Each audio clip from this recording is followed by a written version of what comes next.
जय श्री कृष्णा। कैसे हैं आप लोग? फ्रेंड्स, आज की चर्चा बेहद महत्वपूर्ण होने वाली है। आज हम चर्चा करने जा रहे हैं ऐसे ग्रह की जिसे हम कर्म फलदाता कहते हैं, जो कि इस समय काल चक्र के दंड विधान को छोड़कर हमारे लिए कुछ अच्छा करने जा रहे हैं। क्योंकि जैसा कि हम सभी लोग जानते हैं, जब भी कोई ग्रह अपनी प्रभाव प्रदान करता है तो बैकग्राउंड में बहुत सारी चीज़ें चलती रहती हैं। मसलन जैसे किसी ग्रह की अगर हम बात करें, शनि की ही बात करते हैं, क्योंकि ये काल चक्र के सबसे मेजर ग्रह होते हैं और काल चक्र का विधान रचने में इन्हें दंड का अधिकारी कहा गया है। और दंड का अधिकारी क्योंकि ऐसा नहीं है कि शनिदेव जब भी किसी भाव में होते हैं उससे संबंधित संपूर्ण काल में हमको दंड ही देते रहते हैं। ये कुछ अवस्थाएं होती हैं, कुछ श्रेणियां होती हैं जहाँ पर शनिदेव दंड के विधान को देने का कार्य करते हैं, लेकिन अन्य समय में शनिदेव हमारे लिए अच्छा ही करते हैं। इसीलिए इन्हें नारियल स्वरूप कहा जाता है कि जैसे नारियल बाहर से बहुत सख्त होता है, यानी कि देखिए कठोर, और जब उसके अंदर की हम देखते हैं गिरी जो होती है वो कितनी मीठी और कितनी अच्छी होती है, स्वास्थ्यवर्धक होती है, उसमें कितने सारे गुण होते हैं। वही शनिदेव का स्वभाव है कि मतलब आपके कर्मों के अनुसार दंड देते हैं और फिर आपको बहुत प्यार से संभालते हैं। और अब शनिदेव के प्यार दिखाने का समय आ गया है। तो देखिए बहुत सारी चीज़ें इस समय पर आपके लिए परिवर्तित होने जा रही हैं। देखिए एक चीज़ ध्यान रखिएगा कि एकदम से कुछ नहीं बदलता है, ये सब चीज़ें धीरे धीरे होती हुई दिखाई देंगी। अब यहाँ पर थोड़ा सा हमको एक चीज़ और समझनी होगी कि जैसे देखिए मैंने बताया ना, बैकग्राउंड में बहुत सारी चीज़ें चलती रहती हैं। तो शनिदेव देखिए सबसे पहले भाव का प्रभाव पड़ेगा शनिदेव पर, उसके बाद में प्रभाव पड़ेगा राशि का, उसके बाद में प्रभाव पड़ेगा नक्षत्र का, और उसके बाद में प्रभाव पड़ेगा नवमास का।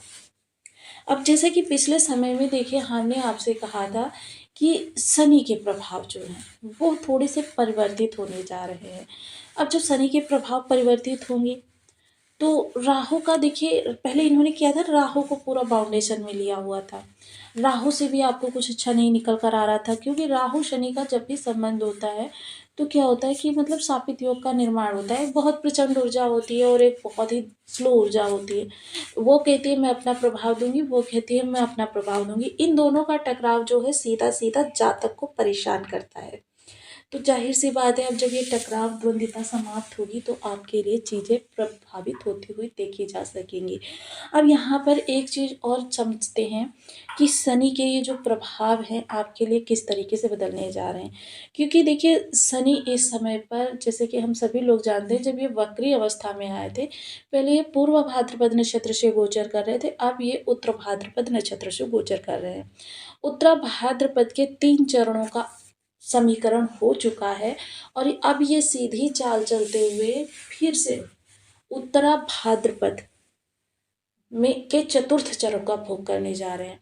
देखिए जब भी कोई ग्रह किसी कठोर नक्षत्र के माध्यम से अपने प्रभाव प्रदान करता है तो हमारे लिए कठोरता, क्योंकि नक्षत्र उसी तरीके से होता है जैसे हमारे परिवार का कोई मुखिया हो और वो बहुत कठोर हो, अगर हम उसकी अनुशंसा के अलग कोई कार्य करें तो वो हमें दंड देने के लिए, तो हम उसके दंड से बचने के लिए क्या होता है, उसकी प्रसन्नता के अनुरूप कार्य करना प्रारंभ कर देते, बेशक वो हमारे लिए रुचिकर हो या ना हो। अर्थात शनिदेव जब, देखिए इसके जो उत्तरा भाद्रपद हैं, जो ज्योतिष का 25वां नक्षत्र है, 25वां नक्षत्र होने के साथ साथ इसमें देखिए 4 चरणों का भोग होता है।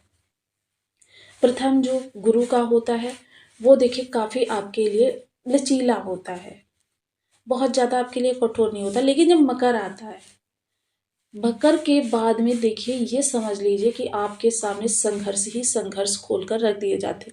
कितने भी आप चुनौतियों का सामना करने के लिए माहिर व्यक्ति हों, आपके सामने चुनौतियां उपलब्ध होती रहती हैं, बस आप उनको सॉल्व करते रहिए। पजल की तरीके से आपके सामने चुनौतियां आती हैं कि अगर बहुत माहिर व्यक्ति है तो उसने सॉल्व कर लिया, अन्यथा समस्याएं यथावत बनी रहती हैं।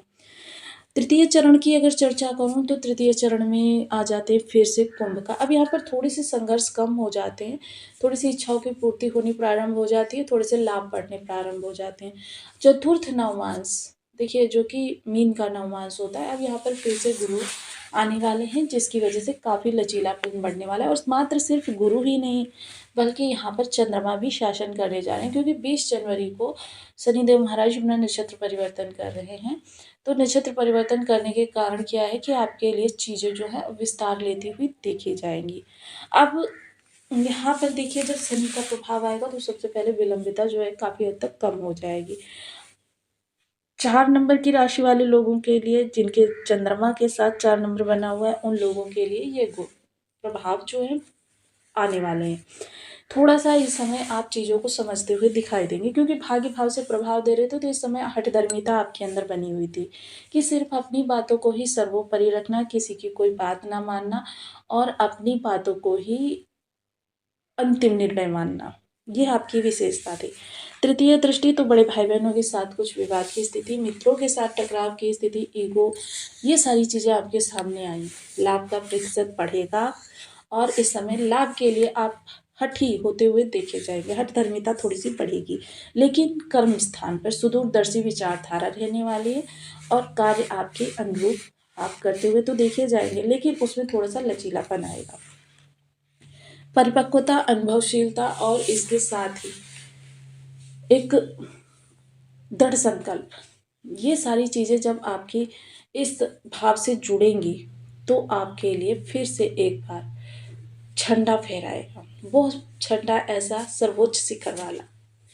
दसम दृष्टि तो देखिए, आपके शरण की कोई स्थिति बन नहीं रही है, शत्रु के लिए शत्रु हंता हैं आप। और इस समय पर आप ये जो कह सकते हैं कि कंपटीशन, तो जाहिर सी बात है, जहाँ शनिदेव खड़े हों वहाँ पर कौन खड़ा हो सकता है। तो आपकी इस समय पर कंपटीशन में विजय होनी स्वाभाविक है। तो देखिए, अब थोड़े से उपाय कर लेते हैं। ओम सन शनिश्चराय नमः, यह बीज मंत्र है जो कारक मारक बाधक किसी भी अवस्था में आपके शनिदेव हों, आपको लाभ ही देंगे। इसके अतिरिक्त आप शनि से संबंधित चीज़ों का दान कर सकते हैं। तो आपको वीडियो कैसी लगी मुझे कमेंट बॉक्स में ज़रूर बताएं। चैनल पर न्यू है तो प्लीज़ वीडियो को लाइक शेयर, चैनल को सब्सक्राइब करना बिल्कुल ना भूलें। मिलती हूँ नेक्स्ट वीडियो में, तब तक के लिए नमस्कार। अपना ध्यान रखिए, स्वस्थ रहें, मस्त रहें।